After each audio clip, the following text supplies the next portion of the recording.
All right, many of you probably saw the video where I compared the 1898 Sears and Roebuck's catalog prices with the Red Dead Online prices, and there was this massive sort of disparity between the historical reality of what the prices were in 1898 and what Red Dead actually charges online. So this one I thought would be pretty fun to go back and to look particularly at the horses. So we're going to take a look here and we're going to see how far off or on these prices actually are. All right, we should probably start off with the largest historical inaccuracy, which is that you couldn't actually order horses from the Sears and Roebuck's catalog. So right there, that's out. But it was possible to order the Vickers Horse Action Saddle, which is basically the same thing. Now what's great about this is that you can ride in your own room at your own convenience at only a small initial expenditure. No horse keep and no risk of accidents, though I think we all pretty much know that somebody surely took a header over the front of this thing. All right, now before we get going, I also have to issue a little bit of a historical disclaimer here. There's a lot of price fluctuation based on the quality of a horse's breeding, its coat, its size, its age, temperament, and its showing, jumping, or race history. And so all these things are going to affect a horse's value. So that said, each breed, though, tends to fit within a general range based on the available historical data from 1898.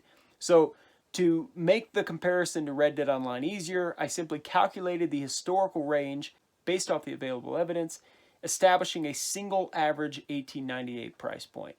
Time to dive in. We're going to start with the Thoroughbred because this really provides a good glimpse at sort of the complication involved with the process of coming up with these numbers.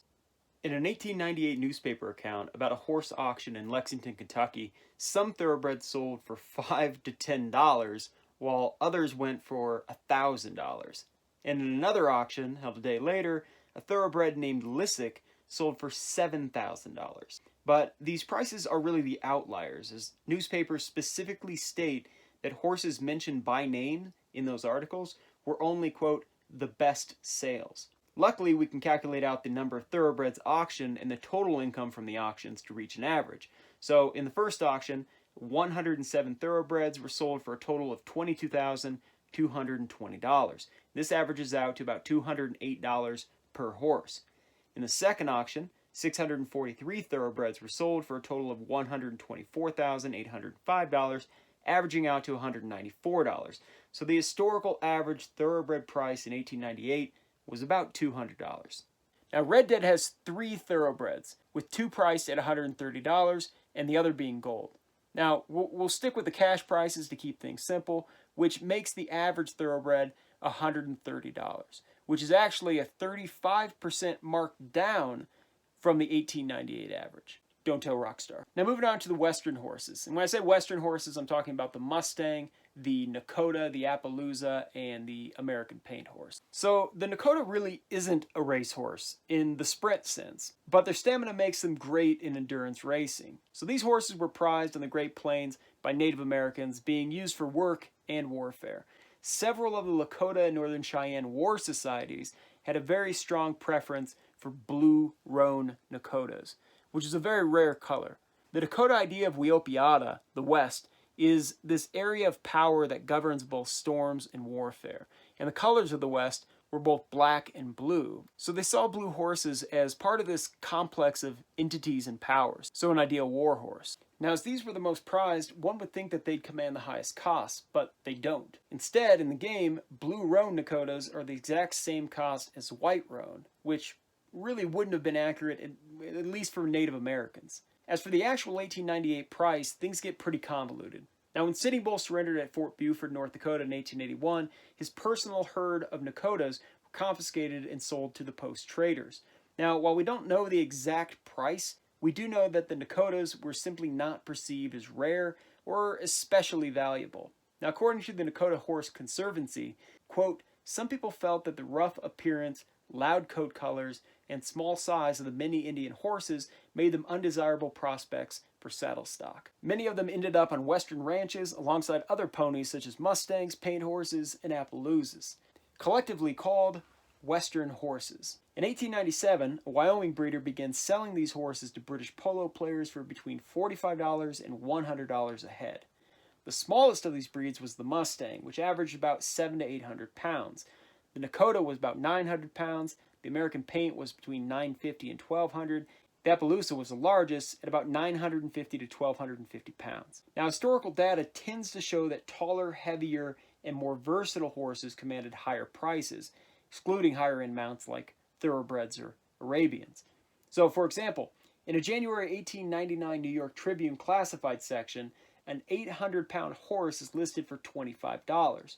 A 1,000-pound horse is listed for $50, and a 1,200-pound horse is listed for $100.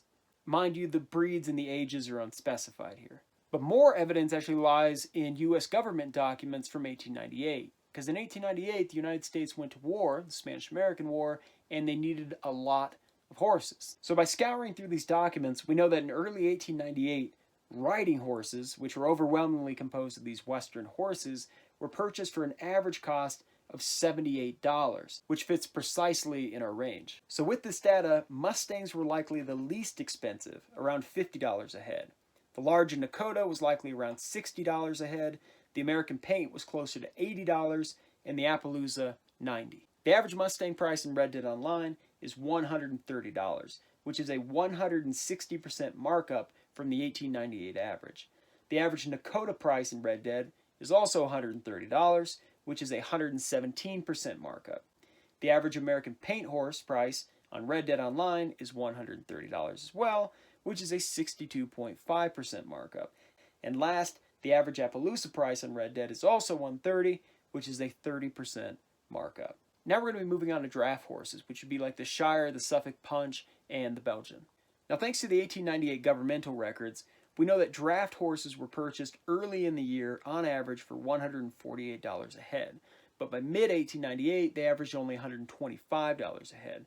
So if we average these numbers out, we get about $136. So the average Shire, Suffolk Punch, and Belgian price on Red Dead Online is $120. It's just 12% off of the 1898 average. So somebody at Rockstar definitely did their homework here. Well done. Now moving on to war horses, we're going to be looking at the Andalusians, Ardennes, and Hungarian Half-breds. The Hungarian Half-bred was a light draft horse bred for the Hungarian military. So while that might classify it as a war horse, it was rarely, if ever, actually ridden into battle. Furthermore, there's no evidence of this horse being in the American West ever. So he's getting skipped. Another war horse in Red Dead is the Ardennes, which can trace its origin back thousands of years. As for them being in the American West in 1898, I could find zero evidence for it. But even if they were, they wouldn't have been categorized as war horses. They would have been categorized as artillery horses or light draft horses, which were purchased by the U.S. Army for about $134 a head. Now the average Ardennes price in Red Dead is $150, which again is just 12% markup. Now don't get me wrong, that's very close, but it's likely just a coincidence here. As for Andalusians, if they were in the Americas, they were few and far between.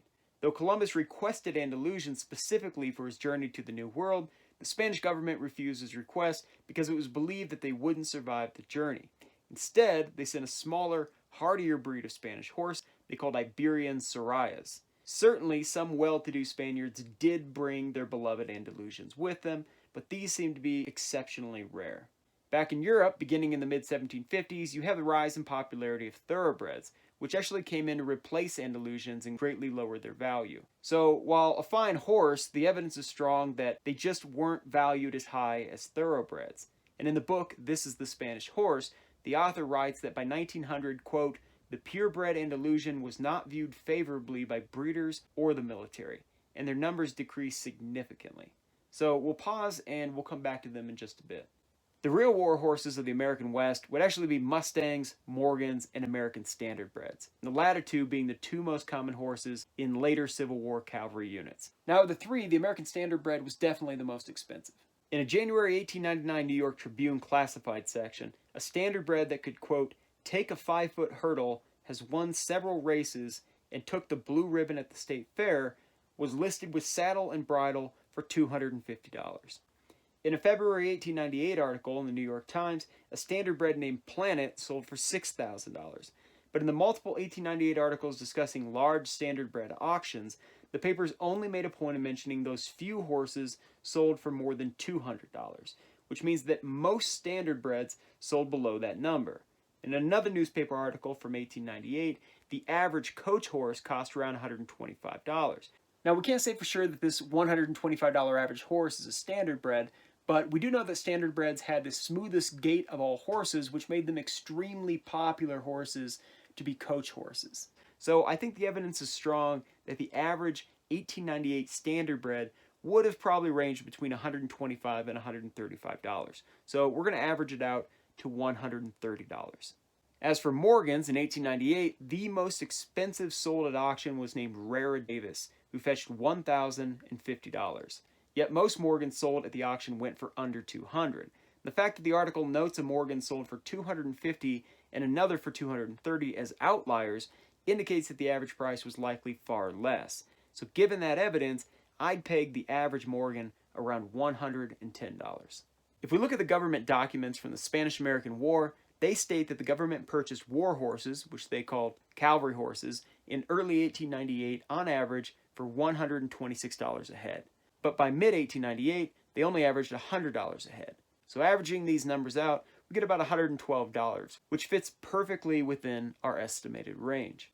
Now, as a side note, I speculate that the drop in the cost of cavalry horses between early and mid-1898 was due to the influx of cheap Mustangs, which we know from government documents were rounded up en masse and shipped to the cavalry. These Mustangs provided the number needed by the cavalry once supplies of Morgans and Standardbreds ran low, thereby dropping the average price per head. Now, coming back to the Andalusians, were there any in the American West in 1898? It's plausible, but they would have been exceptionally rare. But that doesn't necessarily translate to value, as we know thoroughbreds in Europe were preferred over them, and they had even fallen from favor in the eyes of European breeders and militaries. But for fun, let's calculate it out. So using the other breeds as a guide, the price would likely fall between a thoroughbred and a standardbred, but closer to the latter. So if I had to put a number on it, I'd say about $160. So the average Morgan price on Red Dead is $55, which is a 50% markdown from the 1898 average. The average standardbred price on Red Dead is $130, which remarkably is actually spot on. Again, well done, Rockstar. Now the average Andalusia price on Red Dead is $312, which according to our estimates would be about a 95% markup. Now last, we're going to be moving on here to the Arabian. A 1906 book titled The Arab Horse provides a variety of price points for the Arabian around 1898. So one British lieutenant in the 6th Dragoons purchased one for a mere $200, which later, by the way, went on to become a racing legend in England. Another was purchased in Damascus by a Brit for $1,200, and a third was bought for $2,500. So averaging these purchases out, you get about $1,200 per Arabian. Now there's two Arabians available for a cash price in Red Dead. One is $250 and the other is $850. So these fall right in line with the historical prices, actually low if anything. When you average them out, you get $550, which is actually a 54% markdown from the 1898 average. So in a lot of ways, it actually looks like somebody at Rockstar really did their homework when it came to applying these horse numbers, because there's really no terribly overinflated horse costs, and there's really nothing that's underpriced terribly either. Of course, in other ways, it appears that maybe they didn't do their homework. Horses like the Hungarian Half-bred or the Ardennes weren't even in the American West as far as we could tell at that time. The Turkmen, the horse I actually use in Red Dead and I absolutely love, appears to even be extinct at this time. Then there's others like the Dutch Warmblood that didn't even exist prior to 1960. But the bottom line is twofold. Number one, the horse prices in Red Dead Online are actually pretty historically accurate. And number two, I guarantee you that the person who came up with these prices was not the same person that priced everything else in Red Dead Online. Hope you folks enjoyed the video. If there's something else that you want me to tackle in the future, let me know down in the comments. Please be sure to hit the like and subscribe before you go. We'll see you guys next time.